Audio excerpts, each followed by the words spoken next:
ახალგაზრდა მოხალისეების პროგრამაზე რეგიონებში მიღება მიმდინარეობს. ის განკუთვნილია 15-17 წლის ასაკობრივი ჯგუფისთვის. მოხალისეთა მიღება გარემოს დაცვითი ინფორმაციისა და განათლების ცენტრმა დაიწყო. აღნიშნული პროექტ კლიმატის ცვლილებით გამოწვეული კატასტროფების რისკის შემცირება საქართველოში ფარგლებში ხორციელდება.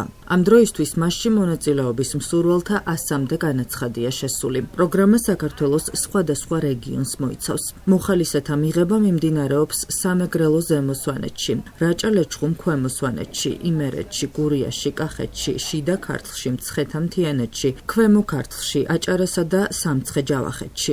გარემოს დაცვითი ინფორმაციისა და განათლების ცენტრი უკვე მეხუთედ აცხადებს მოხალისეთა მიღებას. მოხალისეთა ქსელის მიზანია 15-17 წლის ახალგაზრდებში ცნობიერების ამაღლება ადგილობრივ დონეზე გარემოს დაცვითი მიმართულებით. აღნიშნულ პროგრამაში მონაწილეობის შესაძლებლობა აქვთ პროექტის სამიზნე მუნიციპალიტეტის წარმომადგენელ ახალგაზრდებს.